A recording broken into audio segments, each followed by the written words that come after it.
என்ன பண்ணாது? ஆனா நீ பணம் வரும் என்னதான் உன் மேல சூரியன் அடிச்சாலும் வெயில் அடிச்சா நின்று நிக்கிறோம்ல. அல்லேலூயா சொல்லுவான். அதனால ஆண்டவனே தெரிஞ்சுக்கிட்டார். நாம உனக்கு ஒரு பாதை வச்சிருக்கிறார். அல்லேலூயா. தன்னை நிரூபிக்கிற தெய்வம் யா. நாம இயேசு எப்படிப்பட்ட தெய்வம்? நான் தான் கர்த்தர் உனக்கு நிரூபித்து காட்டுகிற தெய்வம்.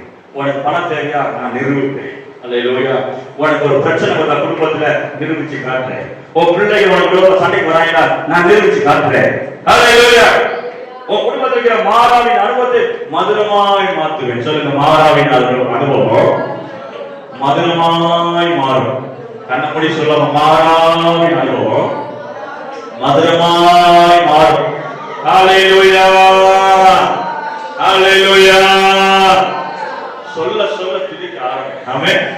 குடும்பத்தில் இருக்கிற கஷ்டமா ஓடுது, முறுமுறுப்புகள், சண்டைகள், மனஸ்தாபங்கள் மறையுது. ஏனென்றால் இயேசு வாசனையானவர். நம்ம ஆராதிக்கிற தெய்வம் வாசனை கொடுக்கிற தெய்வம். அல்லேலூயா. நாத்தமா இருக்கிற வாழ்க்கைய வாசமாக மாத்துறத இயேசு. அல்லேலூயா சொல்லுவோம். நீ ஆண்டவர் இயேசுவை தேடும் போது உன் ஃப்ரெண்ட்ஷிப் எல்லாம் கட்டாயம் நல்லா உன் கூட இந்த பங்காளி எல்லாம் பிரிச்சிருவான். என்னடா அது, நம்ம ஆண்டவர் தேடுறதா எல்லாம் பிரி, அது நல்லது. ஆண்டவர் சொல்ல, நான் தான் உனக்கு இருப்பேன். நான் தான் உனக்கு எல்லாமா இருப்பேன். அல்லேலூயா. நானே உன்னை நடத்துவேன் சொல்லி அவர் தம்முடைய சித்தத்தை உன் வாழ்க்கை நிறைவேற்றுவார். அப்ப என்ன நடக்குதான்? வனாந்திரத்துல கொள்ளிவாய் சர்ப்பங்களும் தேர்களும் வறட்சி நிறைந்த பாதையில இஸ்ரவேல் ஜனங்களை நடத்தினார். எப்படிப்பட்ட பாதை?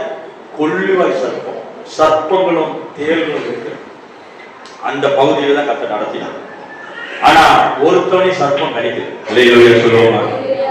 ஒருத்தன் தேர் கொட்டல. நீ பயங்கரமான மக்கள் மத்தியில் இருக்கலாம், ஆனா ஒருத்தனுடைய தொடக்க அனுமதிக்க மாட்டார். அல்லேலூயா சொல்லுவாங்க.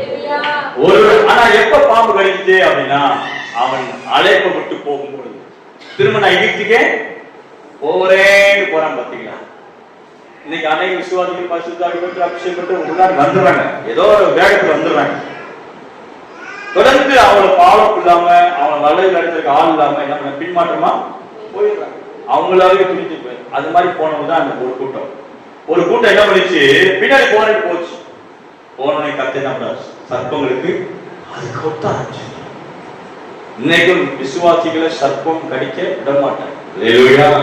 ஒருவேளை கடிக்குது அப்படின்னா நம்ம செக் பண்ணணும். நம்ம இருதயம் எங்கேயோ மாறி இருக்குது. திரும்ப வந்துறேன், திரும்ப அழைப்பை நோக்கி ஓடுறேன், திரும்ப விசுவாசத்தை எழுப்புறேன், திரும்ப கர்த்தருக்குள்ள எழுப்புகிறேன். நான் சோர்ந்து போய் படுக்க